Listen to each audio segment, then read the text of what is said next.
नमस्कार मेरे प्यारे विद्यार्थियों, कैसे हैं आप सभी 11वीं क्लास के विद्यार्थियों का मैं परमेश्वर स्वागत करता हूं आपके अपने बिहार के सबसे विश्वसनीय platform Bihar board Hindi English Vidyakul परिवार पर आपका बहुत बहुत स्वागत अभिनंदन है। तो हमारे सभी श्रेणी आज आप एक बहुत प्यारे से कवि को आप पढ़ने चल रहे हैं और मुझे आशा और उम्मीद है कि आप इनका नाम बता पाएंगे। फोटो से आप क्या समझ पा रहे हैं? फोटो से आप क्या समझ पा रहे हैं मेरे विद्यार्थी, जितने भी प्यारे बच्चे हैं?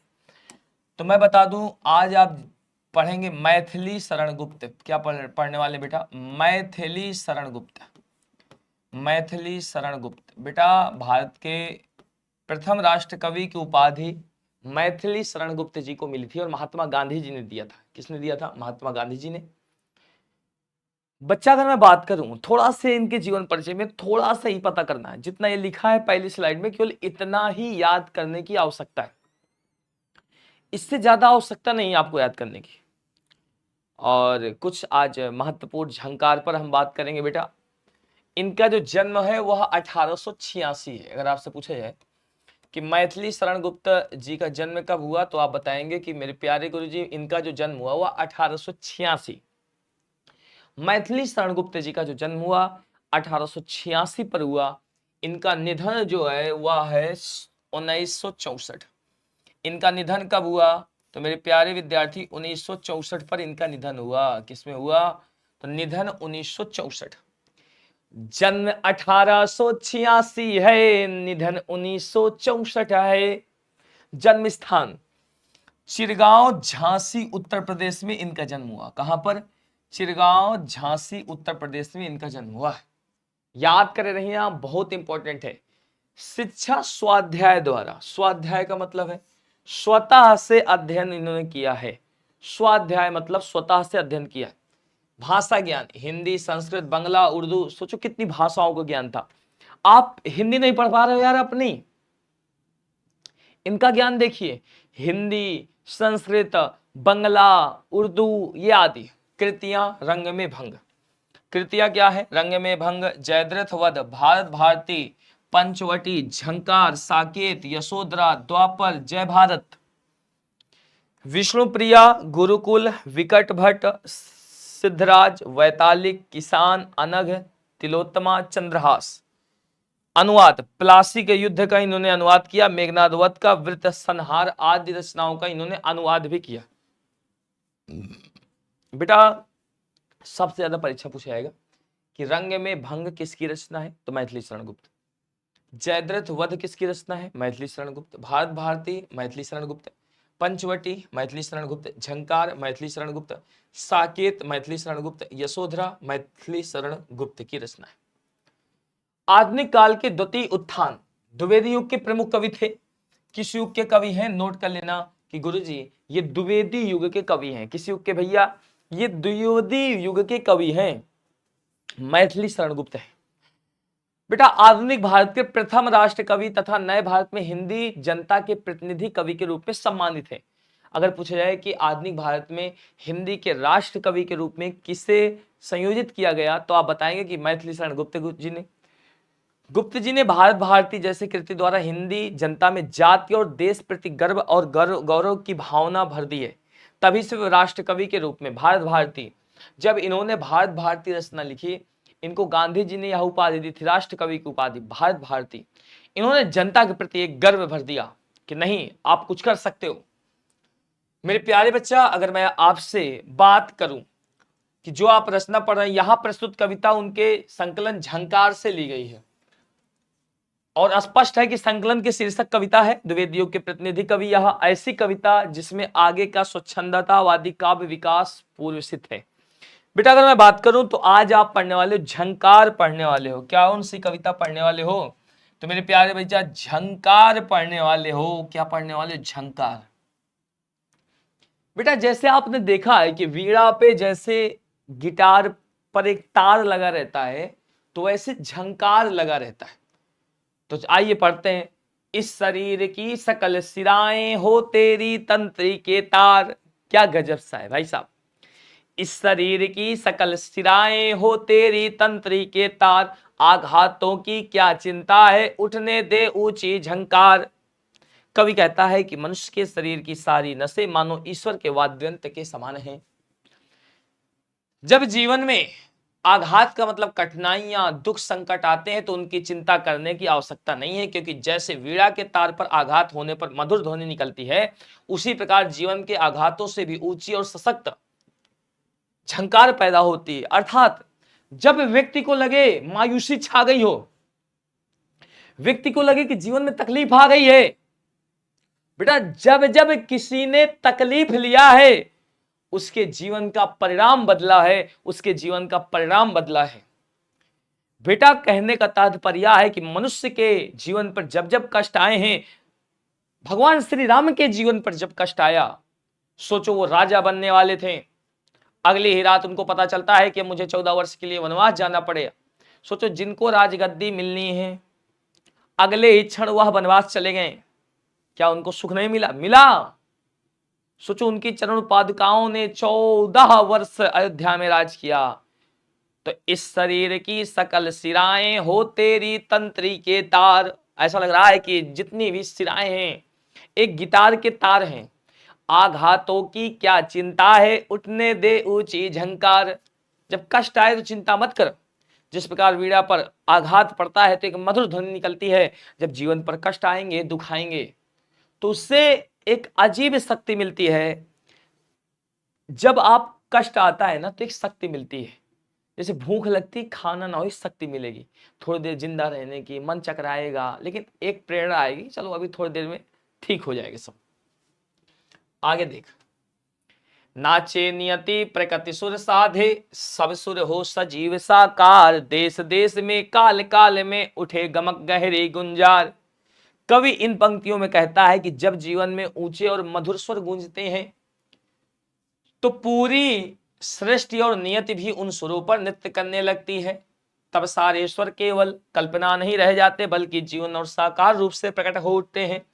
यह गूंज केवल एक समय या एक स्थान तक सीमित नहीं रहती, बल्कि हर देश और हर काल, हर समय में अपनी गहरी अनुगूंज छोड़ती है। अर्थात नाचे नियति प्रकृति सुर साधे, जब आपके जीवन पर आनंद आएगा तो प्रकृति नाच उठेगी, आप भी नाचोगे। तिंता तिता तिका तिंता काता, जब सुर हो सजीव साकार, देश देश में काल काल में उठे चमक रहे गहरे गुंजार। जब अपने देश का नाम हो रहा होगा, अपने वीरों का नाम हो रहा होगा, सोचो महारानी लक्ष्मीबाई जब युद्ध लड़ी तो हर देश में गुंजार हो रही थी। चमक उठी सन 57 की वह तलवार पुरानी थी, अब बुंदेलो हर बोलो के मुख हमने सुनी कहानी थी। खूब लड़ी मर्दानी वह तो झांसी वाली रानी थी, खूब लड़ी मर्दानी वह तो झांसी वाली रानी थी। नाची नियति, जब देश एक अच्छी स्थिति से गुजरता है तो देश की पूरी प्रकृति नाचने लगती है, हर तरफ गुंजार होने लगता है स्वरों का। देश देश सोचो, हर काल काल में गुंजार होने लगता है, उठे गमक गहरी गुंजार, हर तरफ अपने देश की वीरता का वर्णन होता है। तो हे मनुष्य, इस संसार में कुछ भी नश्वर नहीं है, जो मिलेगा वो अच्छे के लिए मिलेगा। नाचे नियति प्रकृति सुर साधे, सब सुर हो सजीव साकार, देश देश में काल काल में उठे गमक गहरी गुंजार। आगे पढ़िएगा, कर प्रहार यहाँ कर प्रहार, तू भार नहीं यह तो है प्यार, प्यारे और कहूं क्या तुझसे प्रस्तुत हूं मैं हूं तैयार। बेटा तू प्रहार कर, बार बार कर, मैं इन प्रहारों को बोझ भार नहीं मानता, बल्कि इन्हें तो मैं प्रेम की अभिव्यक्ति मानता हूं। हे जीवन, हे कठिनाइयों में तुमसे और क्या कहूं, मैं हर चुनौती को स्वीकार करने के लिए सदा प्रस्तुत और तैयार हूं। कर प्रहार, हे जिंदगी, व्हाट इज जिंदगी यार, जिंदगी क्या है मेरे प्यारे बच्चों? अगर आपसे पूछे जिंदगी क्या है, जिस जिंदगी में तकलीफ नहीं हुआ जिंदगी ही क्या है? अगर आप देखे होंगे खान सर भी कहते हैं कि मेरे प्यारे बच्चों कि जीवन में जिसके तकलीफ नहीं वह जीवन जीवन ही क्या है, जीवन में जिसके संघर्ष नहीं वह जीवन क्या है, जिसके जीवन में संघर्ष नहीं हो मानो क्या है। कर प्रहार हो कर प्रहार, तू कर प्रहार हो कर प्रहार, तो हे जिंदगी तुम मुझे जितनी परीक्षा लेना चाहता तो ले सकती है, भार नहीं यह तो प्यार, मैं भार नहीं मानूंगा। मुझे अपने जीवन में आगे बढ़ने का मौका मिल रहा है तो मैं भार क्यों मानूं? प्यारे और कहूं क्या तुझसे प्रस्तुत हूं मैं तैयार, मैं सभी परीक्षाओं को देने के लिए क्या हूं, तैयार हूं। हे जिंदगी तुम तैयार रहो, मैं तार तार से तेरी तान तान का हो विस्तार, अपने उंगली के धक्के से खोल अखिल स्तुतियों के द्वार। क्या गजब से है। कवि कहता है कि मेरे जीवन के तार तार से तेरे संगीत की तान और व्यापक व्यापक हो जाए। जैसे वाद्य यंत्र पर वादक अपनी उंगलियों से झंकार उत्पन्न करता है, वैसे हे ईश्वर अपनी उंगली के हल्के हल्के धक्के दे करके समस्त सुरों और श्रुतियों के खोल दे द्वार। मेरे तार तार से तेरी तान तान का हो विस्तार। अगर मेरे मस्तिष्क और मेरी बुद्धि का विकास करवाएगा हे ईश्वर तू, तो मैं तुम्हारा ही प्रचार करूंगा। अपनी उंगलियों के धक्के से खोल अखिल श्रुतियों के द्वार। इस समस्त संसार में जितने भी द्वार हैं, मुझे नई चेतना दे, मुझे नई उमंग दे, इससे आपका ही फायदा है। मैं आपके गुणों का गुणगान करूंगा, मैं आपका धन्यवाद दूंगा। क्या प्यारी पंक्ति है मेरे प्यारे बच्चा। ताल ताल पर भाल झुकाकर वाह वाह, मोहित हो सब बारंबार, लय बध जाए और क्रम से सब में समा जाए संसार। क्या प्यारी पंक्ति है। ताल ताल पर भाल झुकाकर कवि ने कहा कि शक्ति और उसकी सामंजस्यता को व्यक्त करता है। वह कहता है कि जब हर ताल संगीत की लय पर लोग अपना सिर झुकाकर मोहित होते हैं, तो उसमें सब बार बार आकर्षित होते हैं। जब लय बन जाती है और क्रमबद्ध होकर चलती है, तो समस्त संसार उसी लय में समाहित हो जाता है। जब कवि ने कहा कि जब कोई गायक खड़ा होता है, ताल ताल पर भार झुकाकर मोहित हो सब बारंबार, जब कोई कवि कोई पंक्ति लिखता है, तो सारे लोग ताल में ताल मिलाते हैं और अपना सिर झुकाते हैं। लय बंध जाए और क्रम क्रम से सब में समा जाए संसार। वैसे हे ईश्वर, अगर तुम मुझको प्रेरणा देते हो, अगर तुम मुझे जीने का राह देते हो, तो मैं अपना सिर झुका लूंगा। जैसे कवि लोग कहते नहीं, कुमार विश्वास, कोई दीवाना कहता है, कोई पागल समझता है, ये धरती की बेचैनी को वस बादल समझता है, हुए बेचैन पहली बार ये राज है जाना, मोहब्बत हो गई तुमसे ये मैंने है माना। तो ताल ताल पर भाल झुकाकर मोहित हो सब बारंबार, ही ईश्वर जितना तू मुझे प्रेरणा देगा, जितना तू मेरे लिए हित में सोचेगा, मैं सिर झुकाकर तुमको बार बार मोहित करूंगा। लय बन जाए क्रम क्रम से सब में जाए संसार। अगर मुझे अच्छी चेतना मिली तो यह संसार आपका है प्रभु, आप जो कहेंगे मैं वही करूंगा। कवि ने अपने शरीर की सकल सिराओं को किस तंत्री के तार के रूप में देखना चाहा है। क्या प्यारा सा प्रश्न है। एक अद्भुत अदम्ब साहस भरा यह प्रश्न है। कवि ने अपने शरीर की सकल सिराओं को स्वाधीनता आंदोलन के तंत्री के तार के रूप में देखना चाहा है। कवि कहता है कि जो स्वाधीनता आंदोलन हुआ है, वह समस्त कामना करता है कि यह संसार एक हो जाए, या संपूर्ण राष्ट्र को एकीकृत करने की मनः कामना करता है। कवि कहता है कि यह समस्त राष्ट्र एक हो जाए, ना यहाँ हिंदू हो, ना मुस्लिम हो, ना सिख हो, ना ईसाई हो, यहाँ हम चारों भाई भाई, यहाँ कोई जाति और धर्म ना रह जाए, यहाँ केवल एक ही धर्म रह जाए, वो मानवता का। एक ही जाति रह जाए, केवल आप पुरुष हो, एक ही जाति रह जाए, केवल आप महिला हो।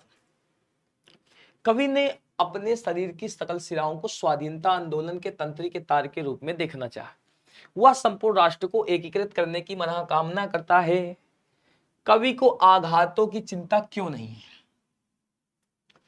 कवि कहता है कि गुलामी से बढ़कर कोई पीड़ा नहीं है। गुलामी से बढ़कर कोई पीड़ा नहीं। सच में यार, कोई पीड़ा हो ही नहीं सकती है। मनुष्य जब तक गुलाम रहेगा तब तक वह जीवन नहीं जी पाएगा। इसलिए वह स्वाधीनता की लड़ाई लड़ना चाहता है। वह कहता है कि संपूर्ण राष्ट्र स्वाधीन हो, इसके लिए वह हर दुख कष्ट सह लेगा। उसे स्वाधीनता पाने के लिए आघातों की कोई चिंता नहीं। सच में यार, बताओ, हमारे ऊपर आघात हो लेकिन हमारा परिवार सुरक्षित रहे तो हम सह नहीं लेंगे भैया। कवि कहता है कि गुलामी से बढ़कर कोई पीड़ा नहीं। मनुष्य जब तक गुलाम रहेगा तब तक जीवन जी नहीं पाएगा। कहते नहीं है कि तुच्छ भरी जिंदगी से दर दर भटकना ठीक है, जिल्लत भरी जिंदगी से दर दर भटकना ठीक है। इसलिए वह स्वाधीनता की लड़ाई लड़ना चाहता है। वह कहता है कि संपूर्ण राष्ट्र स्वाधीन हो, इसके लिए वह हर दुख कष्ट सह लेगा। उसे स्वाधीनता पाने के लिए आघातों की कोई चिंता नहीं है। कवि ने समूचे देश में किस गुंजार के धमक उठने की बात कही है? भारत जो गुलामी की जंजीर में बंधा है उससे कवि देश को मुक्त कराना चाहता है। ये जो गुलामी की जंजीरों पर भारत बंधा था, आज मानसिकता गुलाम हो गया यार, आज मानसिक गुलाम हो गया भारत बेटा।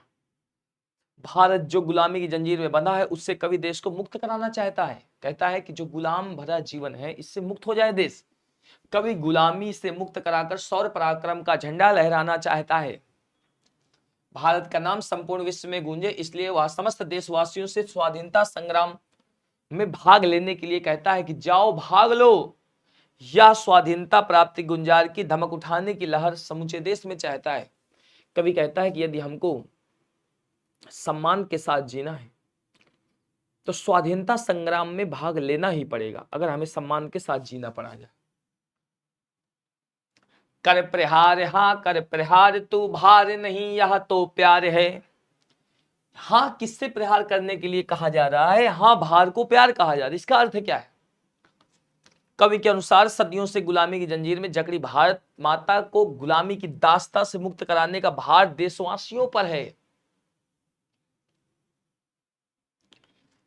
इस पुनीत कार्य के लिए कवि कहते हैं कि अंग्रेजी शासन पर प्रहार करने की जरूरत है। कवि ने स्वतंत्रता पाने के भार को प्यार का स्वरूप दिया है। सच में जब हम गुलाम होते हैं ना, तो जब हम स्वतंत्र हो जाएंगे यही प्यार है। ब्रिटिश शासन के उन्मूलन को प्यार कहा है कि जो ब्रिटिश शासन ने हमारे ऊपर कब्जा किया है, जो हमको धिक्कार रहा है, वो प्यार है। कर प्रहार हाँ कर प्रहार तू भार नहीं यह तो प्यार है। कवि ने अनुसार सदियों से चली आ रही गुलामी की जंजीरें में जकड़ा भारत माता की गुलामी की दास्ता से मुक्त कराने के भार को देशवासियों से प्यार कहा है कि इस भारत माँ पुकार रही है, रो रही है कि मुझे इस गुलामी से दास्ता से मुक्त करा दो। इस पुनीत कार्य के लिए कवि कहते हैं अंग्रेजी शासन पर प्रहार करने की जरूरत है। कर प्रहार तू कर प्रहार, जितना प्रहार हो रहा है मेरे ऊपर उसको प्यार में बदल दे।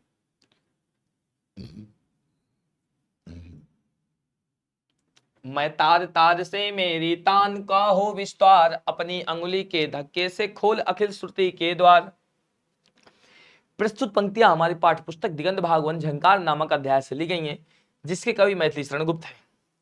प्रसंग: मैथिली शरण गुप्त जी भारत के भविष्य को लेकर बहुत चिंतित हैं। सच में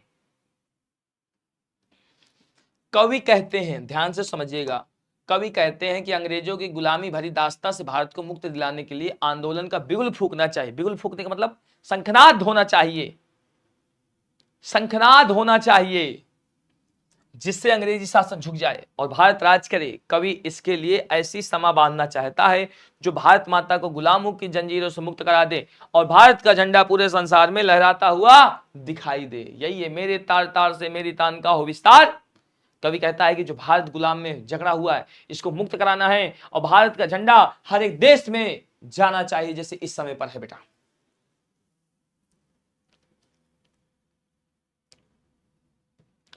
हाल ताल पर चाल झुकाकर मोहित हो सब, बार बार लय बन जाए और क्रम क्रम से सब में समा जाए संसार। संदर्भ आप जान ही रहे हैं। मैथिली शरण गुप्त जी भारत के भविष्य को लेकर बहुत चिंतित है। प्रसंग वैसा ही है। राष्ट्र कवि भारत के सभी नौजवान भाइयों को स्वतंत्रता आंदोलन में भाग लेने के लिए कह रहे हैं। वे कदम से कदम और ताल से ताल मिलाकर चलने के लिए कह रहे हैं और भारत को गुलामी की दास्ता से मुक्त कराने के लिए व्याकुल है।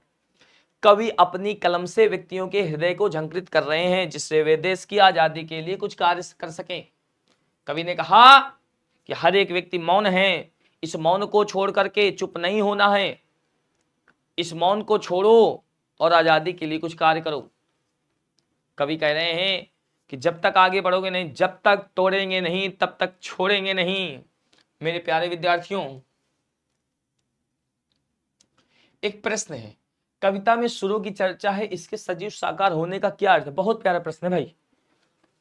कवि चाहता है कि संपूर्ण देशवासी स्वतंत्रता के जय घोष में स्वर से स्वर और ताल से ताल मिलाकर कदम से कदम बढ़ाकर एक नवीन श्रृंखला तैयार करें, जिससे भारत की विजय की धुन बजे। इस छेड़ी गई तान से ऐसी चिंगारी निकले जिससे गुलामी की जंजीरों में बंधी भारत माता आजाद हो जाए और पूरे भारत में भारत के जय घोष के क्या लगने लगे? नारे लगने लगे।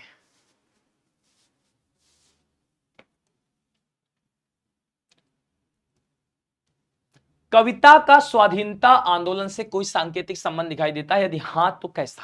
बिल्कुल दिखाई देता है। अरे भाई, कवि को चिंता है, अपने देश की चिंता है कि मेरा देश कहां डूबा जा रहा है।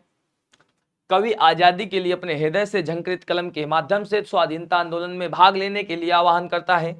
भारत सदियों से गुलामी की जंजीर में बंधा है, इसको आजाद कराने के लिए एकजुट होकर आजादी की लड़ाई में कूद पड़ता है। यह स्वाधीनता आंदोलन भारत को गौरवान्वित करेगा, जिससे संपूर्ण विश्व भारत की गाथाएं गाएगा। याद है आपका, सारे जहां से अच्छा है हिंदुस्तां हमारा, हम बुलबुलें हैं इसके। बेटा, अगर मैं बात करूं स्वाधीनता संग्राम की, भारत की आजादी की, अगर भारत आजाद होता है, पूरे विश्व में भारत का जश्न मनाया जाएगा, पूरे विश्व में भारत के लिए एक नई अलौकिक गाथाएं गाई जाएंगी। बेटा, आदमी चाहे जिस देश का हो, जिस प्रांत का हो, चाहे जिस पूर का हो, जन जन का चेहरा एक। अभी हम आपको पढ़ाएंगे, गजानन माधव मुक्त विभूति की एक लंबी कविता है, इंटर में आप जब जाएंगे तब पढ़ाएंगे। तो वहां बताया जा रहा है कि आदमी किसी भी देश का हो, किसी भी जहान का हो, उसके सुख दुख सब एक ही से जैसे होते हैं। अगर यहाँ का आदमी दुखी रहेगा तो भारत दुखी रहेगा। भारत की गाथाएं, भारत जैसे गोल्ड मेडल लाता है तो पूरे देश में नाम होता है। आईपीएल जीतता है, ट्रॉफी जीतता है, तो भाई पूरे देश में नाम होता है उसका। तो मेरे प्यारे बच्चों, अगले चैप्टर के लिए कमेंट अवश्य करें। मैं इसी चैनल पर मिलता हूँ आपको। चैनल को सब्सक्राइब कर लेंगे, लाइक कर देंगे। धन्यवाद, थैंक यू, अलविदा, नमस्कार।